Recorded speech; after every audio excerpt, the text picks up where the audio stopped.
Salut, c'est Quantibus et bienvenue dans la Mangatech pour cette nouvelle vidéo achat et lecture pour cette fin de mois de juin. Ça y est, on arrive enfin en été. J'ai pu lire beaucoup de mangas, beaucoup de nouveautés que je vais vous présenter aujourd'hui. Avant tout ça, petite annonce au sujet du projet Nagma. On est de retour pour une 4e émission. Ça se déroule ce soir si vous regardez la vidéo. Voilà, ce soir à 20 h. Le dimanche 2, je crois, on est dimanche 2, hein, c'est ça. Et ce soir, il y a du beau monde. Nous aurons Maxime, Nélive, Patrologique. Mais en nouveau chroniqueur, ou devrais-je dire plutôt nouvelle chroniqueuse pour l'émission, on accueillera Léa Bazar et Nana pour cette nouvelle émission. Au programme, on va parler de beaucoup de choses. On parlera en partie, surtout, sur le sujet des conventions, puisque en ce moment, il y en a beaucoup. Il y a la Japan Expo, Japan Tour, etc., etc. Donc, voilà, on se donne rendez-vous ce soir en direct live. Et si vous n'êtes pas dispo ce soir, sachez que la rediffusion est disponible sur ma chaîne, dans la section en direct. Bref, passons à mes achats et lectures. Le premier manga que je voulais vous parler et en sortie de cette fin de mois de juin, c'est Blue Period, le tome 13. Le tome est partagé entre la vie étudiante avec une épreuve dont j'ai bien aimé suivre avec un superbe résultat pour Yatora. Et une seconde partie où on y suit la vie des adolescents en excursion qui change de d'habitude avec cette histoire de maison hantée. J'aime bien cette approche assez différente de d'habitude. Mais par contre, what the fuck la fin là par contre ? Là, je suis curieux de savoir la suite quand même. Allez, en nouveauté, également pour cette fin de mois, et par le même auteur, et je crois que vous en avez entendu parler, c'est Nude Model. Un manga divisé en plusieurs histoires qui sont assez opposées les uns les autres de par les sujets abordés. Le premier parlera d'une jeune fille passionnée de dessin et marginalisée par sa classe qui va croiser la route d'un garçon qui doit réussir à coucher avec elle suite à un pari perdu. Les sujets seront donc l'art et les modèles nus, une approche intéressante du sujet, pourtant délicat, une vision du sujet déjà maîtrisée par l'auteur avant sa plus grosse œuvre, qui sera évidemment Blue Period, traitant légèrement les mêmes sujets, à savoir l'art en général. La seconde histoire parle d'un lycéen qui fait semblant d'être une fille par soif de reconnaissance et se retrouve mêlé à une sale affaire. Un peu moins fan de cette partie, je vous avouerai que bon, assez spécial également. Et enfin la dernière histoire qui parle de Camilla, un bar où les hôtes sont soi-disant des vampires. Ce bar ouvre ses portes à une jeune médecin qui manque de confiance en elle. Ça c'est mon petit coup de cœur personnel sur ces trois histoires. Je vois que l'approche est quand même assez intéressante et c'est vraiment malin comme concept. Le concept d'une infirmière qui a peur du sang, mais du coup qui va s'intéresser à ces fameux vampires et qui va commencer à aimer ça, qui va commencer à aimer le sang. Je trouve que le concept est super intéressant à tel point que bon, on aurait pu carrément faire une série là-dessus. Non vraiment, la dernière histoire est vraiment chouette. Bon puis globalement, ce recueil d'histoires est quand même assez intéressant, bon pour public averti quand même, mais ça laisse entrevoir le talent de l'auteur pour ses autres histoires. Ce mois-ci, le tome 11 de l'Atelier des Sorciers avec son édition collector que j'ai ouvert sur la chaîne. Quelle bonne lecture qui est l'Atelier des Sorciers, ça fait du bien, c'est tellement joli en plus. Cet arc qui semble être bien plus posé que les précédents, qui tourne autour de l'espèce de cérémonie des magiciens, où ils font découvrir au peuple leur création. Le dilemme ici est que Coco doit surprendre les gens et donc trouver un sort qui permettrait d'aider la population. Ce n'est pas une chose aisée, on va donc suivre tout ça dans ce tome. C'est quand même dommage, bon je le dis à chaque fois, mais je trouve ça quand même dommage que le rythme est très très bas, c'est-à-dire que ça met du temps à sortir les tomes de l'Atelier Sorcier, et malgré la quantité de choses qui se passent dans chaque tome, j'ai l'impression que ça pédale, ça avance pas beaucoup dans l'histoire, c'est dommage. En tout cas c'est mon impression, mais ça reste quand même très très bien à lire, franchement l'Atelier Sorcier c'est toujours un bonheur à chaque fois. J'ai chaud, il fait très très chaud. Allez, on poursuit avec Dan Dadan, tome 6. Et puis finalement, Dan Dadan, ce tome 6, c'est un petit peu comme l'Atelier des Sorciers. Dans le sens où il se passe beaucoup de choses, c'est magnifique, mais j'ai l'impression que ça pédale un peu dans le vide. Un tome entier pour juste une bataille, pour stopper la folie de Gigi, possédée par l'œil maléfique. Mais du coup pareil, ce détail on s'en fout, parce que c'est véritablement un kiff à lire. Ça pète dans tous les sens, c'est magnifique et c'est très très drôle. J'ai beaucoup aimé ce petit côté Avenger sur la fin, où durant la bataille, t'as tous les personnages, même les plus loufoques, qui viennent aider Momo et Okarun dans cette bataille. Vraiment, c'est sans aucun doute l'une des meilleures séries en cours et une nouvelle série du moment. J'adore cette série, c'est trop bien Dan. Ensuite, Solo Leveling, tome 10, avec son édition collector que j'ai également ouvert sur la chaîne. Alors là, je vais être un petit peu plus négatif, hein, parce que pour moi, Solo Leveling, j'ai bien peur que mon discours va ressembler au même que pour les tomes précédents. Ça ne change pas et ça commence à devenir un peu long. Sung Jin-woo, alors j'ai toujours du mal, il roule sur tout et trop facilement. L'histoire n'apporte aucune difficulté au héros et donc n'impressionne plus du tout. C'est un peu comme un One Punch Man mais sans la touche d'humour. Du coup il reste plus grand chose. C'est juste très badass, mais il n'y a pas de surprise. C'est juste fade en fait. J'espère voir quand même un changement sur la suite de l'histoire parce que moi je commence un petit peu à m'ennuyer ferme sur la lecture de ce titre. Allez, comme d'hab, la petite catégorie des nouveautés que j'ai pas eu le temps de lire, mais est sortie ce mois-ci également, Underjester tome 4 et Golden Guy tome 6, deux très bonnes séries que je conseille, mais malheureusement je vais pas pouvoir en parler dans cette vidéo tout simplement parce que je n'ai pas encore lu ces deux tomes. Mais normalement je vous invite à regarder mes vidéos précédentes où j'en parle un petit peu plus en détail. Alors, c'est le retour de vos recommandations. J'ai sélectionné un manga que vous avez mis en commentaire. Encore une fois, je vous invite à en mettre d'autres. Des mangas, des one-shots, des petites séries de 2, 3, 4 tomes que vous pouvez me conseiller et que je pourrais lire et présenter dans ce genre de vidéo. Et donc, comme je disais, là, j'en ai sélectionné un en 2 tomes. Et assez spécial quand même. Il s'agira de Les Fleurs du Mal de Kamimura. Et donc c'est bien la série Les Fleurs du Mal de chez Le Lézard Noir, parce qu'il y a 2 mangas qui s'appellent comme ça. Et donc Les Fleurs du Mal, de quoi ça parle? Ranosuke Hanayagi, 17e héritier de la maison Kurokami, dirige sous le couvert d'une école renommée d'Ikebana qui s'étend sur tout le pays une entreprise du vice et de la cruauté. On consume les jeunes filles comme des cigarettes, les torture et les humilie à loisir par ses liens avec le monde économique et politique qu'il tient fermement en lui faisant bénéficier de ses esclaves sexuels. Ranosuke est un prince sadique intouchable qui règne sur un empire de la luxure. Il se lance dans l'éducation d'une nouvelle jeune fille, Sayuri, qui doit devenir la nouvelle reine de cet empire. Elle devient l'objet ultime du désir du maître.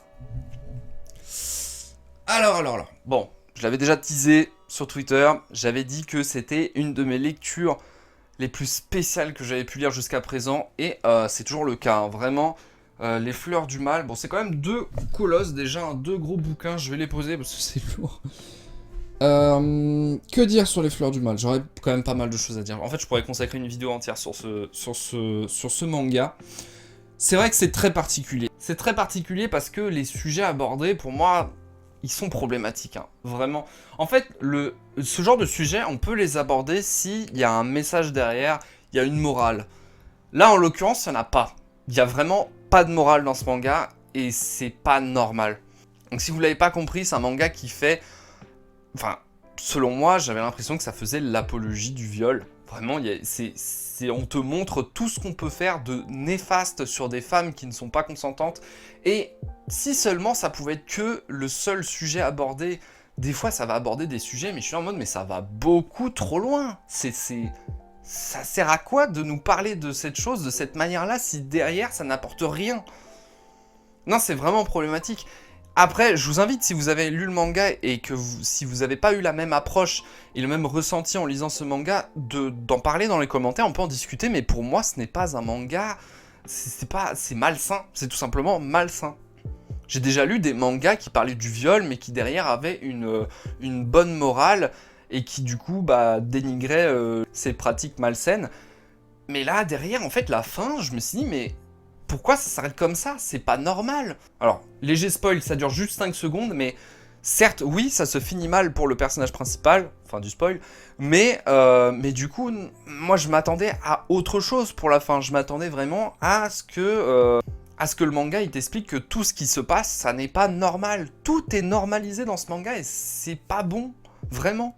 Il y a même carrément une scène ou un chapitre qui m'a dit mais je suis obligé de faire une pause parce que là c'est plus possible, c'est la scène du bébé. Je parle pas de la scène de l'avortement mais la scène qui précède justement cette scène-là avec la fille de la femme, alors je sais plus mais vous savez la femme laide.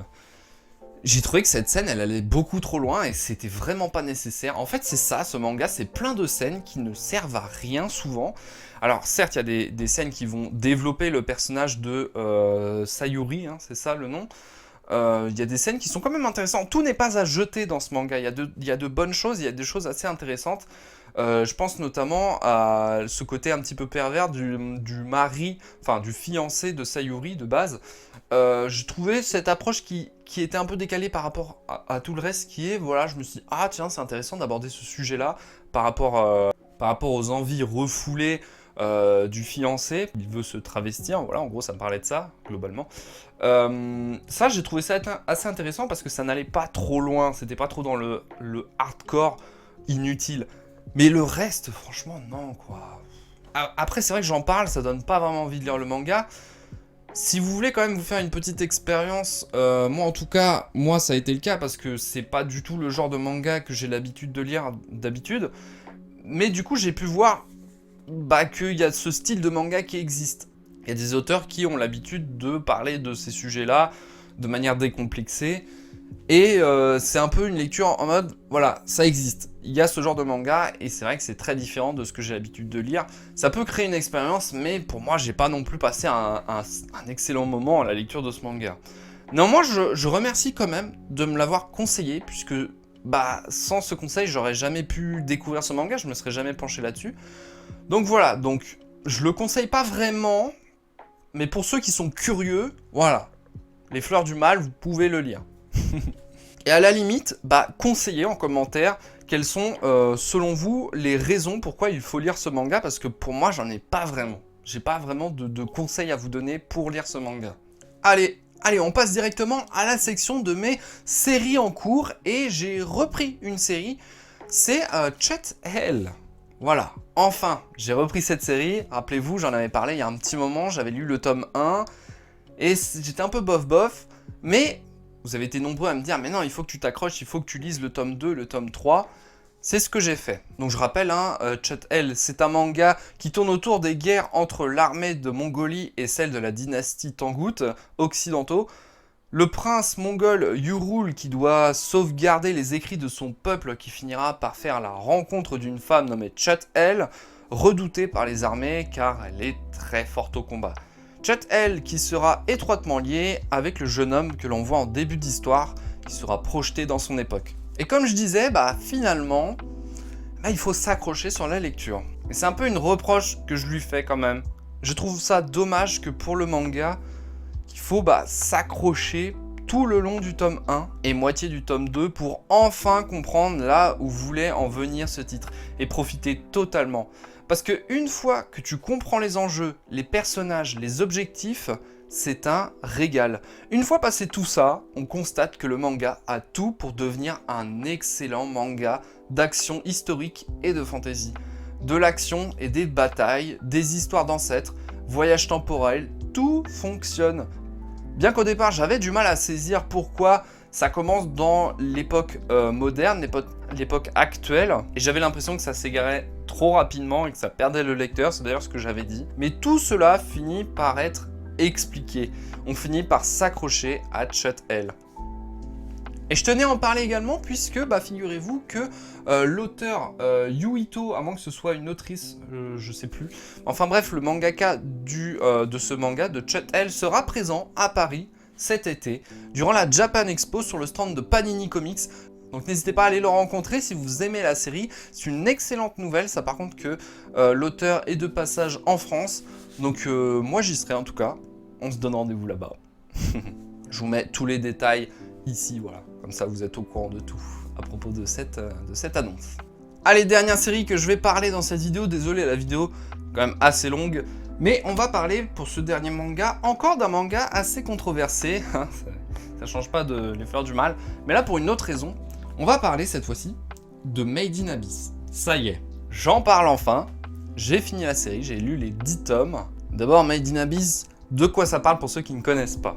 Au pied de la ville d'Ors s'étend l'Abysse, une faille gigantesque à la profondeur inconnue, habitée par d'étranges créatures et emplie d'antiques reliques. Depuis des années, ce mystérieux gouffre attire de nombreux aventuriers qui se font appeler les Caverniers.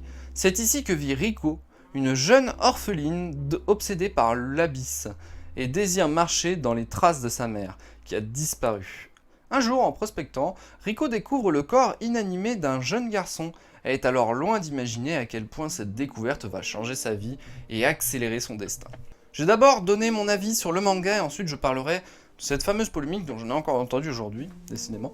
Mais bref, donc du coup, Made in Abyss, personnellement, j'ai adoré. Vraiment, c'est un super manga d'aventure, de découverte, d'exploration. Moi qui est un excellent fan de One Piece, voilà, ça relie ça. Moi j'aime beaucoup ce côté aventure, où on explore des zones totalement fantastiques, avec un imaginaire parfois très farfelu, mais très dangereux. Il ne faut pas se fier aux apparences. Ce manga, de prime abord, il a l'air assez enfantin, mais ça va traiter des sujets quand même assez glauques, hein, très souvent même. C'est très glauque, c'est limite de l'horreur par moment. Mais moi j'ai bien aimé ce petit côté là, ce petit côté horreur, on connaît pas, on découvre certaines créatures, on découvre que la faune et la flore de cet univers est très dangereux et très énigmatique, très mystérieux. L'histoire est parfois un peu décousue, mais si on suit très bien l'histoire, on se rend compte que en fait c'est un univers qui est quand même assez vaste finalement. Non mais Made in Abyss, franchement à la lecture, c'est quand même correct, malgré les red flags. Oui, faut en parler parce que si on n'a pas connaissance des histoires qu'il y a autour de l'auteur, on s'en rend peut-être pas forcément compte. Mais effectivement, j'en avais parlé d'ailleurs dans ma vidéo sur les secrets de couverture, que je vous invite à aller voir. La vidéo d'ailleurs, elle était très intéressante, mais j'avais abordé le sujet des dessous de couverture qui sont pour moi très problématiques. Et une fois que tu sais ça, c'est vrai qu'il y a des red flags dans le manga, tu te dis mais putain c'est quand même bizarre quoi. Ça traite effectivement les sujets, c'est quand même, les personnages c'est quand même des enfants, hein. Quand tu sais ça, voilà, c'est vrai que tu prends du recul, tu te dis ah c'est bizarre quand même cette scène là des fois. Et oui effectivement, il y a certains qui se sont arrêtés sur la lecture de ce manga à cause de ça. Après, c'est toujours l'histoire de il faut dissocier l'auteur de l'œuvre, mais le problème c'est que dans l'œuvre, comme je disais, il y a des scènes qui sont assez limites. C'est pas comme pour Kenshin le Vagabond, on sait que Kenshin le Vagabond, maintenant l'auteur a eu des soucis par rapport à la justice, par rapport à de la pédopornographie, voilà, autant le dire, hein, pas se cacher ça sert à rien, il faut que les gens sachent. Mais malgré ça, le manga Kenshin le Vagabond, il est excellent, et c'est vrai que si tu sais pas ça, tu t'en rends pas compte. Si tu connais pas les histoires qu'il y a sur l'auteur, tu sais rien de tout ça. Le manga, il laisse absolument pas transparaître ça. Là, dans Made in Abyss, on le voit quand même un peu, et c'est assez problématique. J'ai pas parlé de l'anime qui, paraît-il, est excellent, mais voilà. Si vous voulez quand même découvrir ce manga, vous pouvez regarder l'anime également. Non, voilà. Moi, personnellement, j'ai conscience de toute cette histoire, mais je vais quand même continuer la lecture parce que, moi j'aime bien l'histoire, j'aime bien l'univers, donc je vais quand même continuer, même si des fois, c'est un peu limite. Bref, allez, je vais m'arrêter sur ce sujet-là. On peut en continuer d'en parler dans les commentaires, et on se retrouve là-bas au pire pour en discuter. Et en attendant, c'est la fin de cette vidéo. On se donne rendez-vous ce soir, hein, n'oubliez pas, pour le projet Nagma. Et du coup, en attendant, n'hésitez pas à lâcher le pouce bleu si la vidéo vous a plu, à vous abonner si ce n'est pas déjà fait. En attendant, on se dit à la prochaine. C'était Quantibus de la Manga Tech. Salut!